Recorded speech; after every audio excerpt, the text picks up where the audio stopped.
Ow! Hey, watch it! Ah, that stings! I told you it'd hurt if we did it like this. It'd be a lot easier if you took the whole thing off. Bow chicka bow wow. Bow wow. What kind of request is that? I'm not gonna strip in front of you. Or anyone for that matter.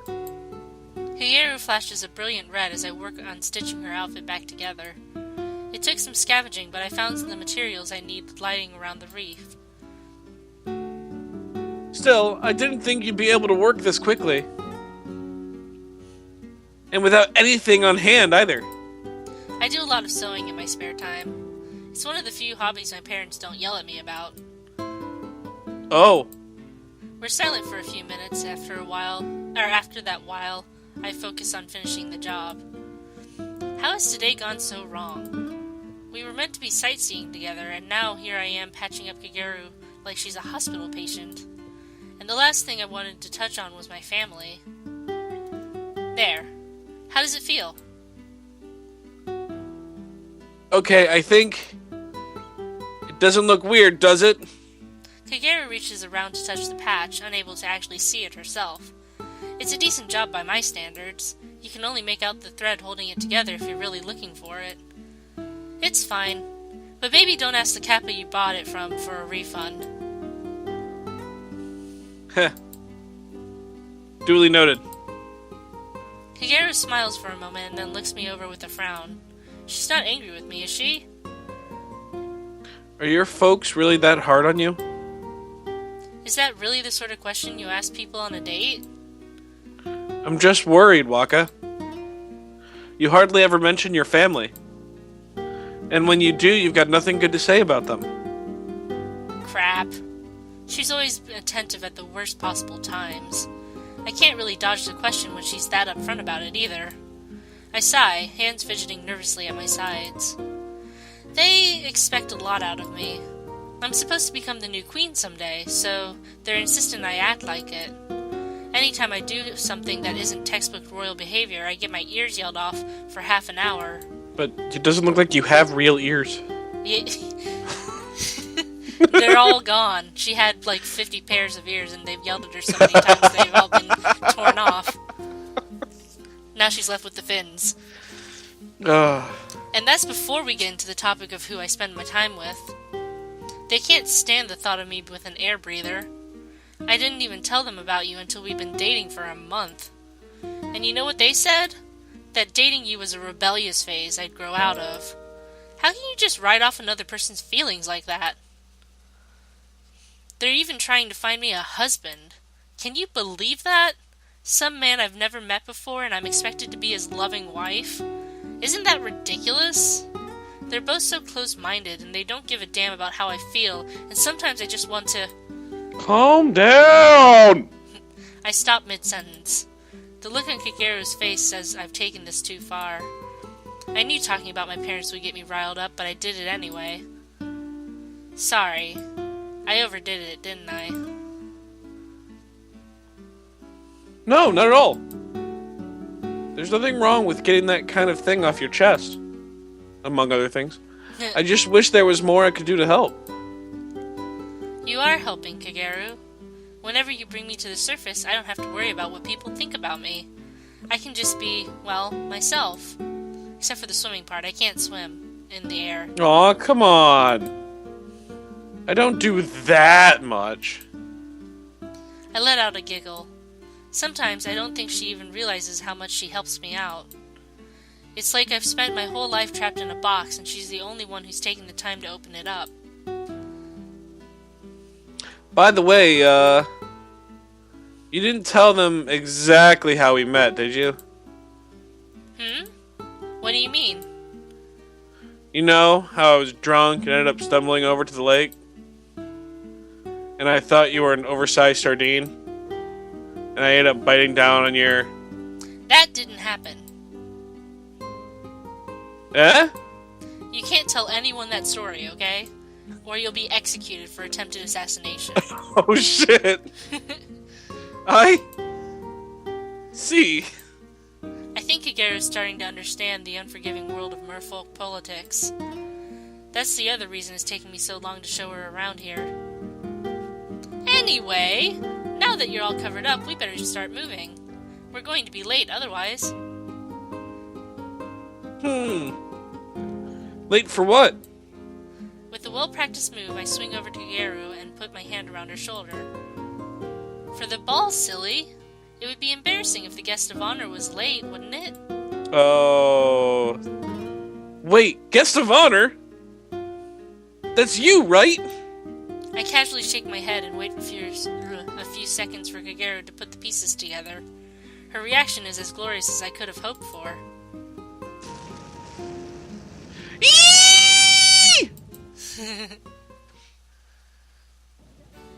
The High Tide Ball, as the name obviously implies, is held to celebrate the highest tide of each month. It's a pretty low-key event, but members of the royalty have been known to attend the proceedings occasionally. Tonight happens to be one of those nights. Seems a bit more crowded than usual. Usually we don't get more than 30 participants at this time of the year. Is that alright with you, Kageru? Ball. Dancing. Ah! I thought the shock would have worn off by now. I give Kageru a gentle shake to bring her back to her senses. After a few seconds, the light starts returning to her eyes. Hello, Earth to Kageru, do you copy? Huh? You can't just drop that sort of bombshell on someone, Waka. My heart can only handle so much. But I wanted it to be a surprise. It would have killed the fun if you knew it was coming. I know what's coming. I'm gonna get you back for this, I swear. In spite of her protest, I can see the occasional smile rise to Kageru's face. It looks like she might finally be warming up to the idea.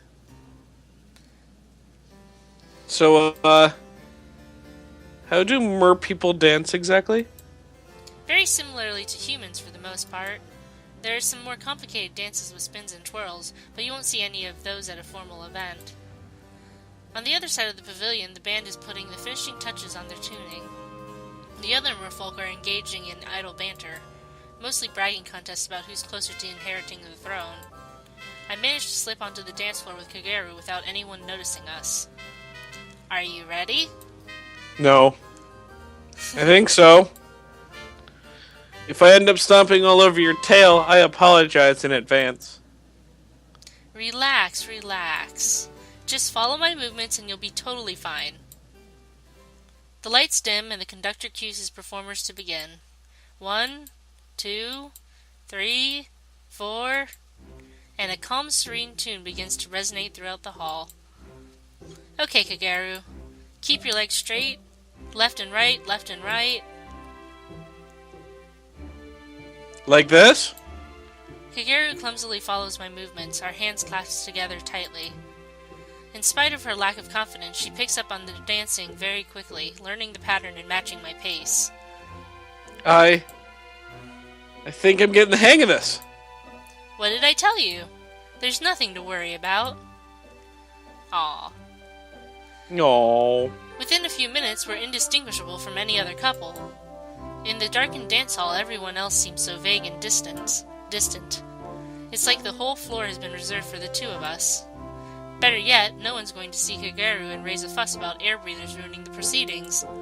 I wouldn't have brought her here otherwise, but the darkness grants us a precious degree of anonymity. Kageru's blushing as she lets the music take control. It's easy to tell she's enjoying herself. Whether it's from the dancing or just how close we are isn't as obvious. Seeing that smile brings a sense of calm to me as well. That's the look I've been trying to bring to her face all day. All my plans so far have fallen apart, but it seems like I've finally managed to win her over. It's just me and her and the final crescendo of the music. I still haven't eaten yet. Yeah, that's a thing. Neither have I think, because all the food went kaboom. It's a moment so beautiful I want to capture it and stretch it out forever. Just as the performers are preparing for the next song, a loud rumble fills the room. It's like the growl of a beast hunting its prey moments before it pounces. I can practically hear the heads turning at this new, unfamiliar sound. Everyone's looking straight at the source of the noise. In other words, at Kageru's stomach. Aha! What did I say? Yep. Sorry, Waka. I haven't eaten all day. Kageru mumbles a quiet apology. My picture-perfect moment crumbles into dust, and an unpleasant reality rises in its place. What was that? Someone, get the lights back on! There's a murmur of agreement across the pavilion. I try to pull Kageru away, but before we can escape, the lights flicker on again. Wait, isn't that Princess Wakasagi? You can be 3. And who's her partner? She looks like a mangy surface dweller. Almost immediately, the crowd starts to circle around us. I squeeze at Kageru's hand as I try to step in front of her. Good evening, everyone. I hope you're all right with my intrusion. Well, if it isn't everyone's favorite heiress. And she's brought the unsightly air breather we've heard so much about. What the hell did you just call me? Kageru, calm down. I'm sure this is all just a misunderstanding.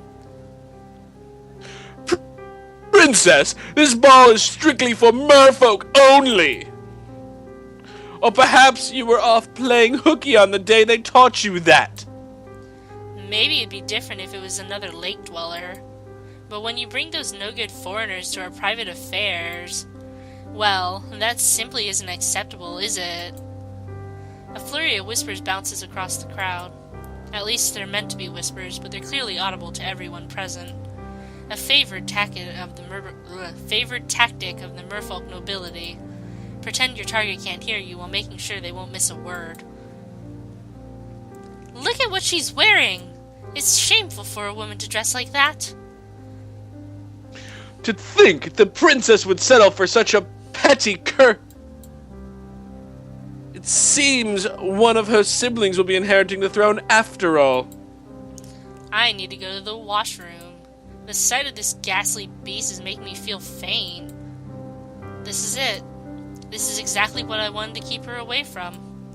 If there's anything the nobles of my race are good at, it's looking down on everyone else. When it was Magu, I could at least hide the truth from her. But now Kageru is hearing the abuse firsthand. She sees exactly what my people think of her, and they hate her from the bottom of their hearts. I can't bear to listen to this. It's bad enough seeing my girlfriend berated by everyone around her, but it's even worse knowing that I'm to blame for it all. I can't take it anymore. I have to go.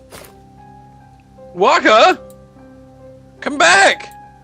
Somewhere in the midst of the hail of insults, I can hear Kageru call out to me.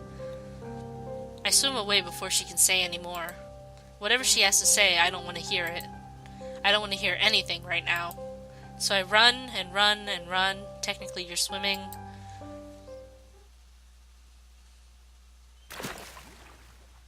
By the time I make it to the surface, it's already dark. I finally catch my breath as exertion catches up with me. I messed up again. I thought things had been going bad up until now, but that was just a screw-up to end all the screw-ups. Not a single thing's gone according to the plan today. From the moment Kageru stepped into the lake, all I've done is disappoint her. How could everything go so wrong all at once? Am I unlucky or just plain stupid? Not that it matters either way. I'll bet Kageru is furious right now. Yeah, 'cause you left! Yeah, exactly. Why wouldn't she be? She's had a miserable day thanks to me. She'll probably storm home without stopping to say goodbye. I think she should have, grabbed Kageru's hand and just dragged her up to the surface with her. Yeah, absolutely. But Waka, wait up! But that isn't what happens. Instead, Kageru surfaces a few meters away from me, dragging herself closer with slow, clumsy strokes.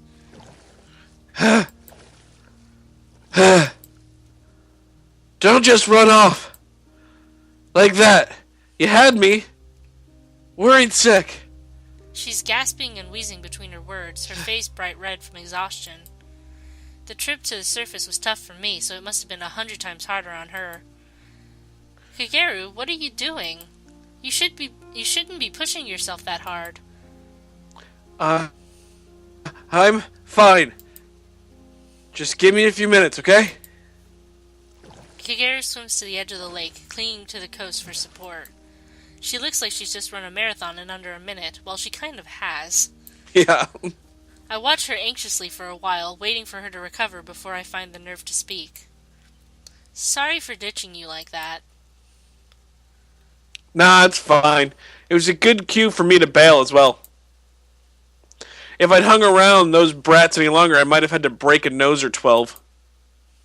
That's really not something you should say out loud. It's a shame, though. Dancing was a lot more fun than I expected. I wish we could have stayed a little longer. Kageru folds her arms and pouts, her tail swishing from side to side just under the surface. After all she's been through, who could blame her? Look, Kageru, I'm sorry about today. Eh? What are you apologizing for? Why else? Because today was the worst date ever and it's my fault. Waka, that's not true. It is! I messed the whole thing up from start to finish. The picnic was a disaster, the sightseeing was a catastrophe, and the ball. I can't even think of a good enough word to describe how badly that went. And it's all thanks to me. I never asked you about the food, I didn't warn you about the reef, and it's because you never had anything to eat that we got discovered at the ball. We could have avoided all that if it wasn't such an idiot. I can't remember the last time I cried this hard. This was my only chance to show off my homeland to Kageru, and I completely screwed it up. What kind of person puts their girlfriend through something like that? I'm an idiot, a moron, Shh. Calm down, Waka. What? I'm so caught up in myself that I don't see Kageru slip behind me. She wraps her arms around my waist in a tight but comfortable grip, resting her head on my neck. You did great today, Waka. Really, really great. But what about... I'm the one who should have mentioned my diet. I'm the one who ran off at the reef. And those stuck-up jerks ruined the ball for all of us, not you. Maybe things didn't work how we wanted them to. But I could tell how much work you put into planning today. You really wanted me to enjoy myself. And knowing you care that much about me, Waka, that's what's really important. Of course I'm not mad. If anything, I should be thanking you. Kageru's warmth trickles into my body, driving off all the bitterness inside me. Even after everything she's been through, she's still trying to cheer me up. I can't keep lingering in self-pity when she's like this, can I? How do you do it, Kageru? How do you keep smiling when things keep going wrong? Oh, that's easy. It's because I've got a cute girlfriend I want to impress. Her answer is so straightforward, I can't believe I didn't see it coming. I remember the old saying they always taught me. A princess faces every challenge with a smile. I thought I understood it, but maybe I've still got a lot to learn.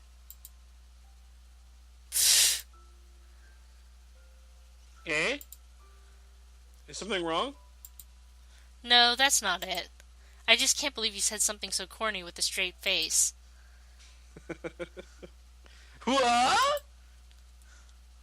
I mean, well, that is... Well, was it really that bad? I can't stop myself from giggling at her a little. This is the Kageru I know best. Well-meaning and honest, but all too easy to tease. Well, it looks like you're feeling better at least. Yeah, thanks a lot, Kageru. I really needed that. Don't make a big deal about it. It was just common courtesy, that's all. I beg to differ. In fact, I'm so thankful I think I'm going to give you a very special reward. Bow, chicka, bow, bow. Reward? Is it food? Please be food. Because seriously, my stomach is aching for some. Aww. Wow, chicka, wow, wow. Kagero almost explodes in my arms as my lips meet hers. That sounds violent. Her wolf ears wag about frantically, and her flailing legs occasionally brush my tail. She's got every reason to be embarrassed, I suppose. We've never even dreamed of kissing before. She's always found reasons to put it off, and she was the one planning the date.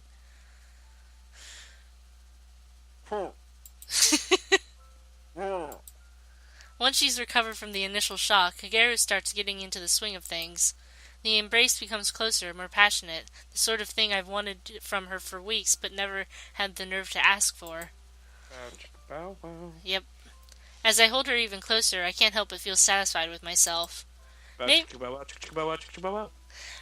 the rest of the day was a disaster, but nothing makes things better like a good old-fashioned kiss and maybe some blowjobs. I guess it was all worth it after all.